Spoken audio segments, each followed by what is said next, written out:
بسم الله الرحمن الرحيم الحمد لله رب العالمين والصلاة والسلام على أشرف الأنبياء والمرسلين وعلى آله وصحبه أجمعين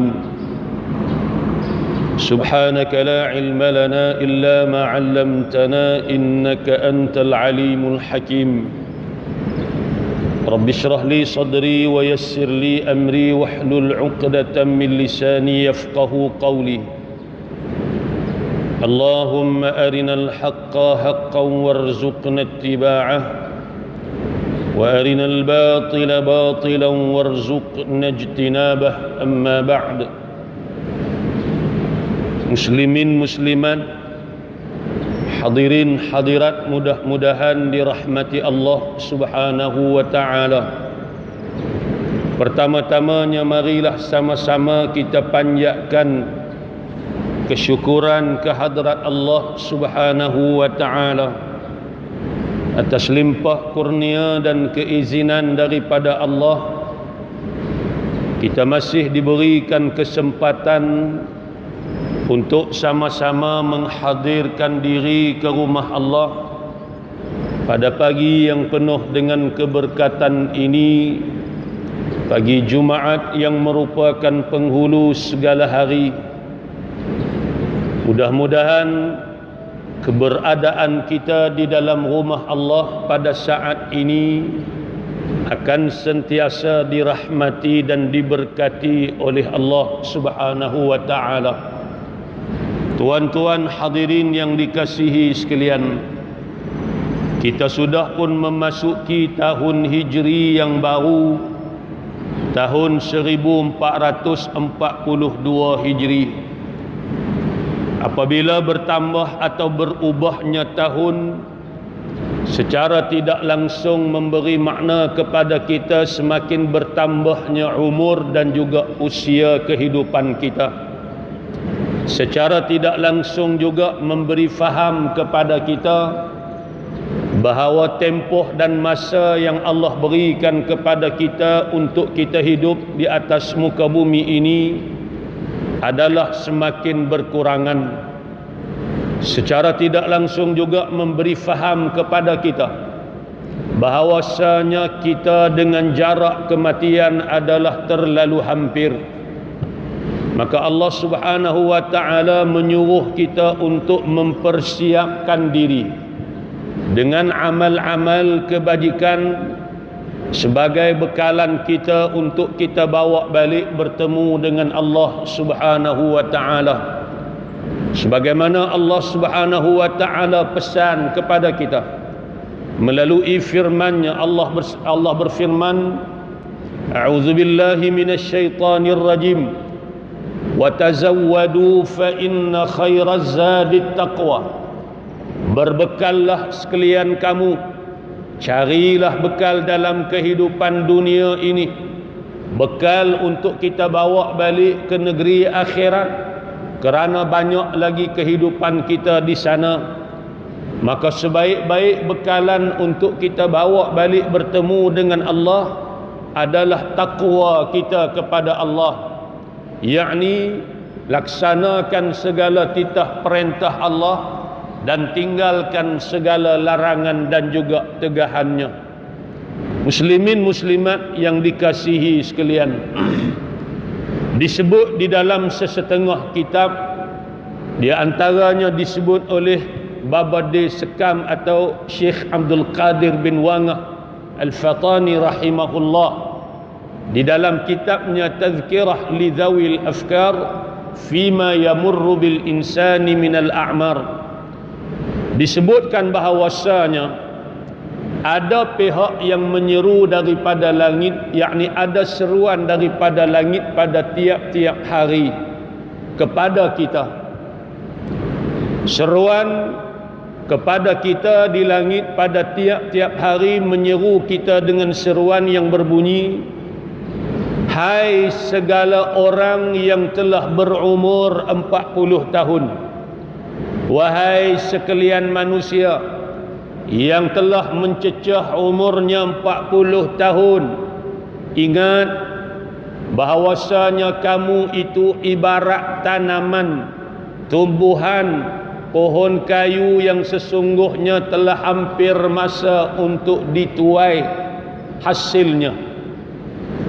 Wahai orang-orang yang berumur 40 tahun, beringatlah, kamu ni kalau ibarat padi, tak lama dah masa untuk mengerat, masa untuk mengambil hasil, masa untuk mengambil tuaian.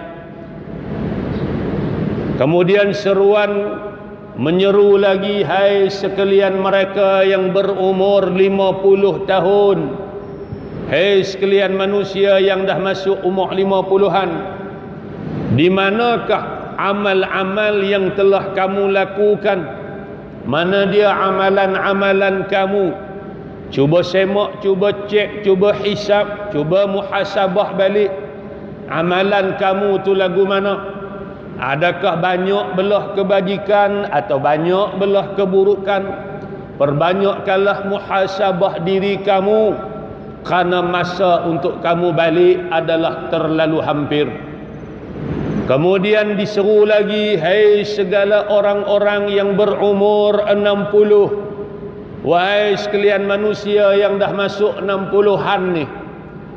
Seruan tadi kata, kamu sesungguhnya tidak ada alasan lagi bagi kamu untuk kamu mentakhir, melewat-lewatkan amalan dan kebajikan kamu, kerana garis sempadan untuk kamu balik kepada Allah, garisan penamat kamu atau tempok kamu hidup atas muka bumi ini adalah terlalu amat singkat sekali.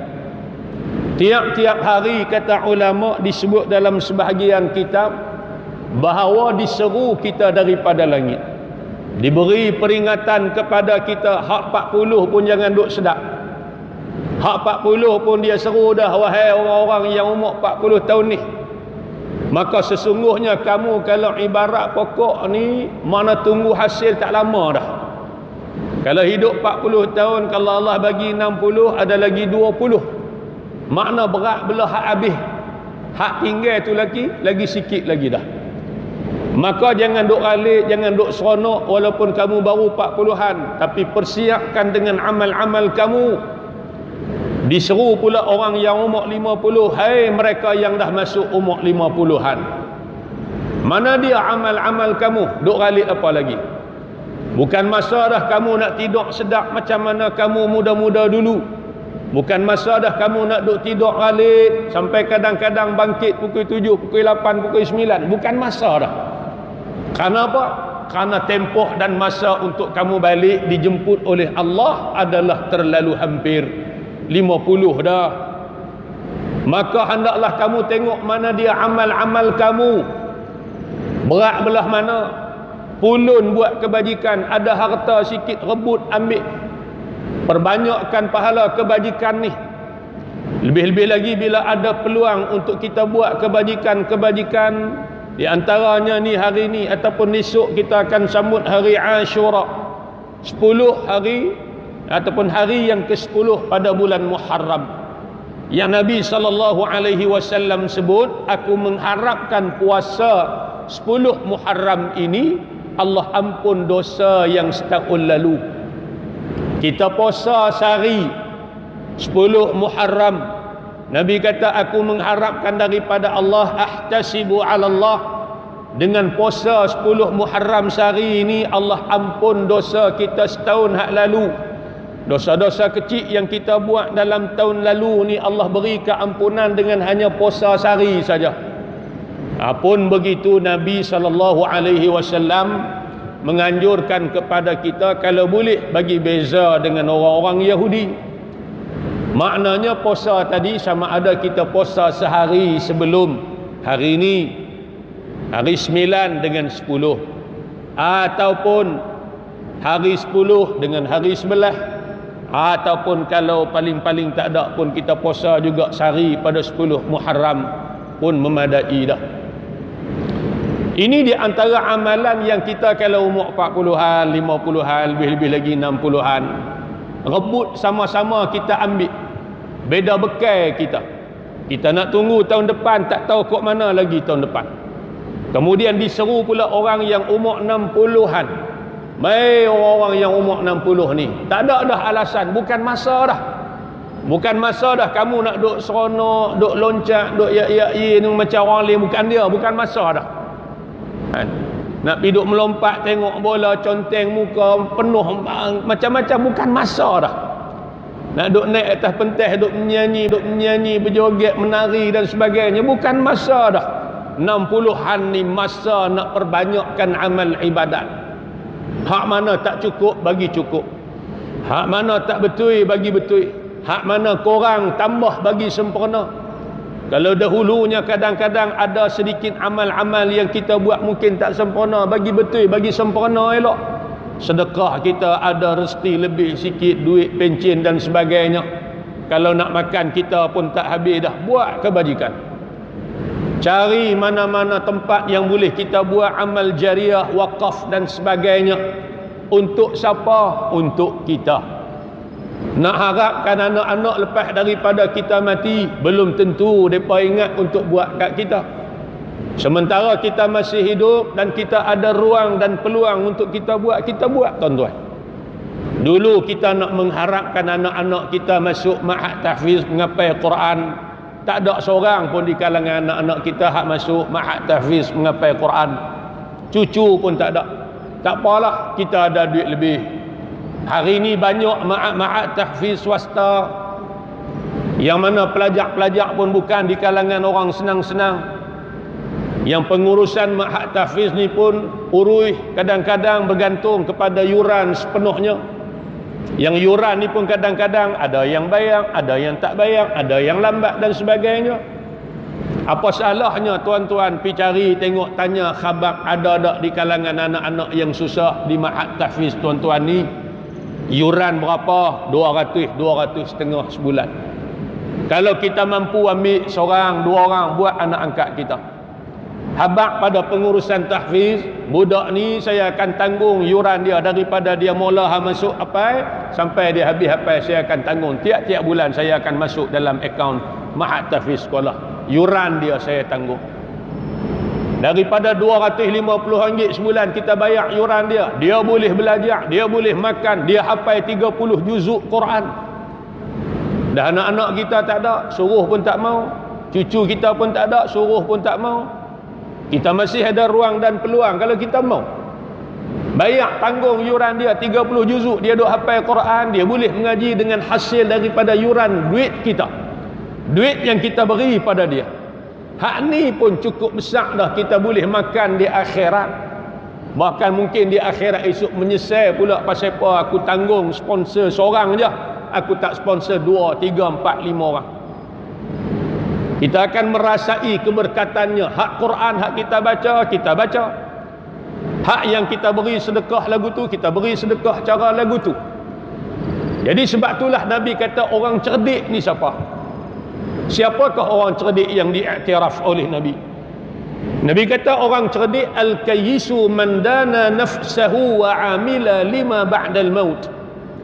Orang yang cerdik, yang bijak ialah mereka yang sentiasa muhasabah, menghitung amal kebajikan dirinya. Aku ni kurang tang mana lagi, tang mana boleh aku perbaiki. Muhasabah, hisab, hitung diri kita. Wa amila lima ba'dal maut, dan dia buat amalan yang amalan itu dia nak kutip hasil lepas daripada dia mati. Dia buat amal ni masa dia hidup, dia buat amal, ada duit infak pada jalan Allah, buat jariah, buat kebajikan, infak sana, sedekah sini dan sebagainya. Pasal apa dia tak makan ke dia? Padahal kalau nak ikut 200 setengah, 300 tu kita nak buat macam-macam pun boleh. Tapi tak kita beri pada budak ni untuk beda dia mengaji. Untuk kita bila? Lepas daripada kita mati, saham kita lepas daripada akhirat. Maka Nabi kata orang cerdik ni orang yang sudah mengatur kehidupannya selepas daripada mati untuk dia hidup dalam keadaan bahagia, tenang dan juga senang di sana tuan-tuan. Betul kadang-kadang duit pencen kita laki bini makan pun tak habis dah. Anak-anak kita pun habis dah pakat kerja, hak pencen lagi. hak anak-anak duk hantar mai kat kita bulan-bulan lagi, masuk dalam akaun tak dan guna pun, simpan untuk siapa? Inilah peluang untuk buat kebajikan untuk diri kita. Dengar kata ada masjid ni nak buat tambahan ni, dengar kata ada masjid ni nak bina baru, sekaki RM50, beli siap-siap buat atas nama kebajikan kita. Ni bulan-bulan Muharram ni banyak kita buat kenuri kenara, cau bubuk suara, sedekah pada orang ramai. Buatlah dalam bentuk kenduri, dalam bentuk jamuan, beri makan pada orang-orang. Ni di antara benda-benda yang Islam anjurkan kepada kita. Tuan-tuan hadirin hadirat, muslimin muslimat, mudah-mudahan dirahmati Allah Subhanahu wa taala. Kita masih lagi duduk dalam suasana, orang kata suasana sambutan ma'al hijrah. Kita masuk tahun baru, saban tahun kita bercakap berkaitan dengan peristiwa hijratul Rasul sallallahu alaihi wasallam. Ulama mentarifkan hijrah kepada kita. Apa dia makna hijrah yang kita duk sambut tiap-tiap tahun ni? Kadang-kadang hijrah pun kita tak tahu makna. Ulama mentarifkan kepada kita hijrah ialah al-khuruju min ardil kufri ila ardil islami kal hijrati min Makkah ila al-Madinati wa kahijrati ba'dhi sahabati ilal Habasyah. Hijrah ialah keluar meninggalkan negeri kekufuran menuju ke negeri Islam, seperti mana hijrah daripada Makkah menuju ke Madinah, dan seperti mana hijrahnya sebahagian para sahabat menuju ke Habasyah. Dalam sejarah diceritakan kepada kita, sebelum daripada berlakunya hijrah ke Madinah, 2 kali para sahabat berhijrah ke Habasyah, memohon perlindungan dan pembelaan daripada seorang raja yang adil, walaupun dia beragama Nasrani, iaitulah An-Najasyi. Lalu ulama bahagikan hijrah ni kepada 2 jenis. Yang pertama kata ulama, hijratu ada hijrah al-hissiyah. Hijrah hissiyah. Apa dia? Yakni hijrah hissiyah ialah hijrah daripada negeri kufur kepada negeri Islam. Seperti mana hijrahnya Nabi Muhammad sallallahu alaihi wasallam daripada Mekah ke Madinah Al-Munawwarah. Yang ni dia panggil hijrah al-hissiyah. Yang kedua kata ulama, hijrah ma'nawiyah. Hijrah dari segi maknanya. Apa dia? Yakni hijratul insan lima harramallahu alaihi. Hijrahnya seseorang manusia daripada apa yang diharamkan oleh Allah ke atasnya. Ni yang kata hijrah dari segi makna. Hijrah dengan meninggalkan segala perkara-perkara yang ditegah oleh Allah ke atas diri kita. Apa yang Allah larang.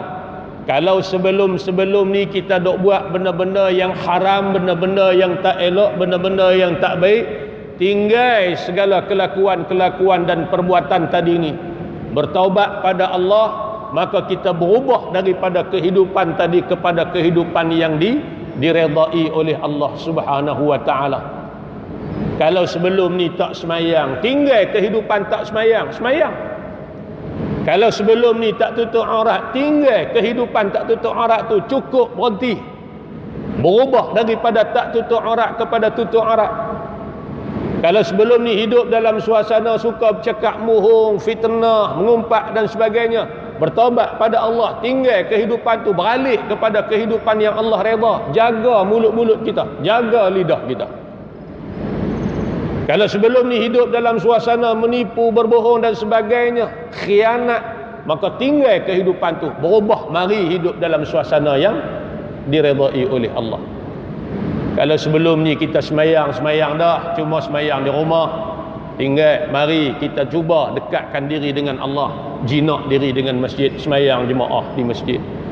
Kalau sebelum ni tak pernah duk hadiri kuliah mengaji pengajian, mari berubah, cari kelas-kelas pengajian, duduk di masjid-masjid, Berapa banyak masjid yang menyediakan kelas-kelas pengajian untuk kita mengaji. Banyak benda lagi kita nak kena memperbetulkan dalam kehidupan kita ni, dalam bab ibadat kita. Kita dulu tak dan mengaji, sibuk jaga anak, cari makan, nak bagi anak-anak berjaya. Hari ini alhamdulillah anak-anak berjaya dah. Masa kita dengan ibadat pula kita kena beri tumpuan. Kalau ada benda-benda yang kita kurang, tambah bagi sempurna. Ada benda-benda yang kita tak betul, mengaji bagi betul. Maka hijrah dari segi maknawiyah ni, kata ulama, berpindahnya seseorang manusia daripada satu kehidupan yang Allah haramkan ke atasnya, maka dia berubah daripada kehidupan tersebut tinggal, dia berpindah kepada kehidupan yang dihalalkan, yakni diredai oleh Allah Subhanahu wa taala. Dalam satu hadis Nabi sallallahu alaihi wasallam, riwayat daripada Abdullah bin Amr, anna Nabiy sallallahu alaihi wasallam qala, al-muslim man salima al-muslimuna min lisanihi wa yadihi, wal muhajir man hajara ma naha Allahu anhu, atau kama qala. Kata Nabi sallallahu alaihi wasallam, muslim yang sebenar, makna muslim yang sejati, ialah orang muslim atau orang Islam yang betul-betul Islam, yang sempurna Islamnya, ialah orang Islam yang orang Islam lain selamat daripada kejahatan lidahnya dan kejahatan tangannya. Orang Islam yang betul-betul sempurna Islamnya siapa dia? Yang mana orang-orang Islam lain selamat daripada jahat lidah dia dan jahat tangan perbuatan dia. Makna dia tidak menyakiti orang Islam lain sama ada dengan lidah perkataannya, dan dia tidak menyakiti, menyusahkan orang lain dengan perbuatan dan tindakannya. Kalau hak ni ada dalam diri kita, barulah kita diiktiraf sebagai orang Islam hak betul-betul sempurna Islam kita. Kerana susah nak jaga hak ni. Kadang-kadang kita sembahyang, kita puasa, tapi lidah kita tak jaga. Kita sakitkan orang lain dengan lidah kita. Tuduhan kita, fitnah kita, cacian maki kita, mengumpat kita, memperlekeh dan memandang hina pada orang lain, kita tak jaga hak tu. Kadang-kadang dengan tindakan perbuatan kita menyusahkan orang. Hatta Nabi SAW suruh jaga kebaikan orang ni hatta di jalan pun. Nabi kata, wa tumitul adha 'anit tariqi laka sadaqah. Kamu membuang benda-benda yang menyusahkan, menyakitkan orang di jalan-jalan, juga bagi kamu adalah sedekah, pahala sedekah bagi kamu. Mana kita buang benda-benda yang boleh menyusahkan orang di jalan. Kita nak parking kereta contohnya, kadang-kadang tak ada parking. Kita letak kereta tadi ni supaya senang kita buat urusan, mudah kita, tapi kita tak sedar dalam masa yang sama kita menyusahkan orang lain, sehingga menyebabkan orang lain terpaksa tunggu kita pula 15 minit, 20 minit, setengah jam pun tak keluar lagi. Urusan kita selesai tapi menyusahkan orang lain. Nabi pesan kepada kita, apabila kita menghilangkan benda-benda yang menyusahkan orang di jalan, maka bagi kita itu adalah pahala sedekah. Hatta walaupun ada paku sepuntung di jalan, kita buang. Bimbang kalau kita tak buang, cucuk tayar kereta orang lain. Dia naik kereta, pi masuk dalam lebuh raya, pancit tayar kereta, menyusahkan dia. Dengan sebab kita buang paku sepuntung tadi, selamat dia daripada musibah, maka Nabi kata bagi kamu pahala sedekah. Ni sebab itulah Nabi kata orang Islam yang sempurna Islamnya ialah orang Islam yang mana orang Islam lain selamat daripada kejahatan-kejahatan perbuatan tangan dia dan tindakan dia. Bukan kita menyusahkan orang. Ada lubang di jalan orang buang besi, kita pergi curi besi, menyusahkan orang lain. Mari Pak Long tu nak pergi sembahyang subuh, selalu duk lalu tak ada apa, lalu pagi tu berlubang, jatuh motor-motor, rebah, patah hidung, patah kaki dan sebagainya. Bahkan kadang-kadang ada hak meninggal dunia mati kerana apa? Kerana tindakan segelintir manusia yang memberi susah dan juga mudarat pada orang lain.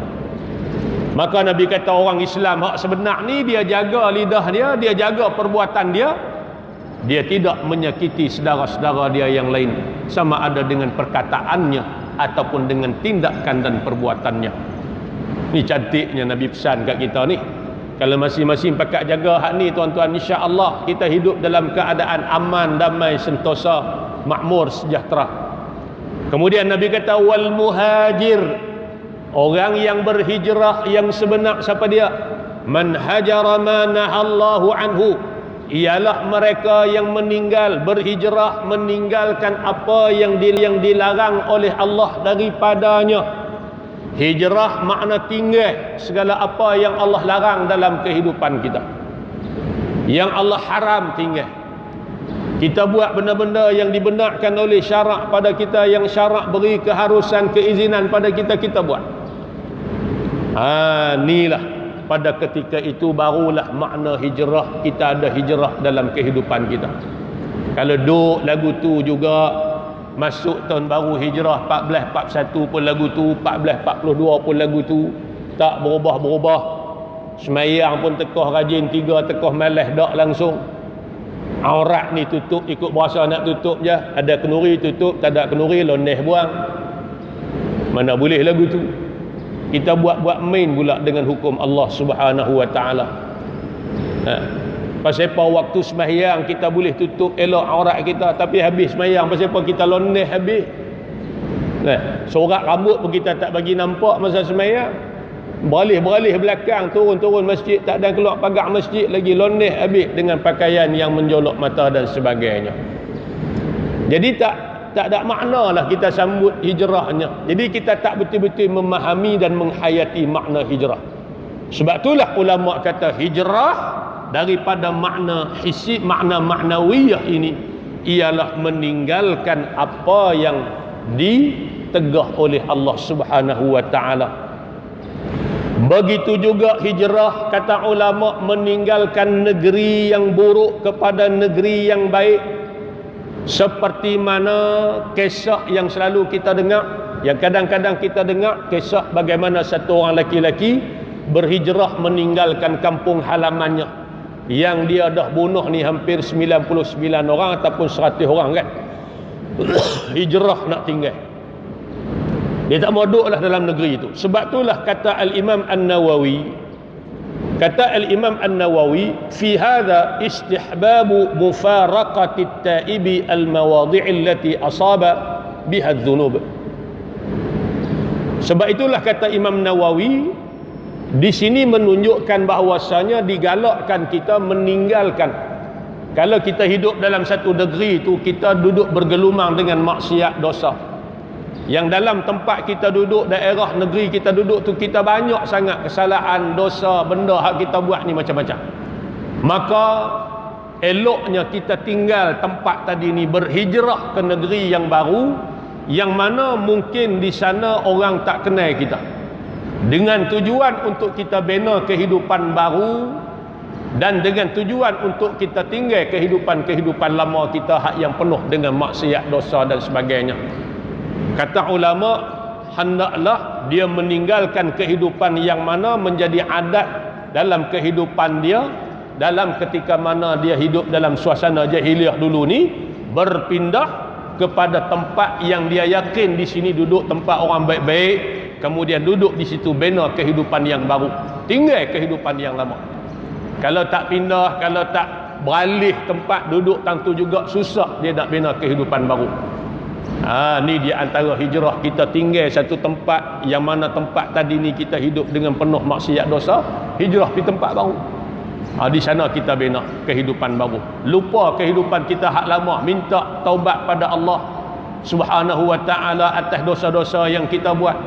Allah Subhanahu wa taala Maha menerima taubat. Bila kita bertaubat daripada dosa kita, Nabi kata at-taibu minadz zambi kaman la dzamba lahu. Orang yang bertaubat daripada dosanya adalah seperti mereka yang tidak berdosa. Bila kita ada dosa, bertaubat pada Allah, berhenti daripada dosa tersebut, menyesali atas perbuatan yang lalu, berjanji kita takkan ulang lagi perbuatan dosa yang telah lalu. Bila cukup syarat-syarat ni, insya-Allah kata ulama, Allah terima taubat kita. Kalau melibatkan hak orang, kembalikan hak kepada mereka yang berhak tadi ni. Sama ada harta dan sebagainya. Kalau kita pernah merosakkan maruah dia, minta maaf daripada dia. Maka pada ketika itu Allah buka pintu taubat kita dan taubat kita diterima di sisi Allah Subhanahu wa taala. Tuan-tuan hadirin yang dikasihi sekalian. Jadi bila masuk tahun baru ni tuan-tuan, kadang-kadang orang dia seronok sebab tahun baru. Tapi sebenarnya bagi orang yang menyedari kehidupan dia, bahawa kehidupan kita atas dunia ni semakin berkurangan. Jadi marilah sama-sama kita muhasabah diri kita. Hasibu anfusakum qabla an tuhasabu. Hisablah, koreksilah diri kamu sebelum kamu dihisab di hadapan Allah. Wazinuha qabla an tuzanu. Timbang amalan kita sebelum amal kita ditimbang di hadapan Allah. Berat belah mana agak-agak kita ni sejak bila dah masuk 40, 50, 60 ni, berat belah mana amalan kita. Tak payah orang lain kira, tak payah orang lain hitung amalan kita. Kita sendiri boleh kira.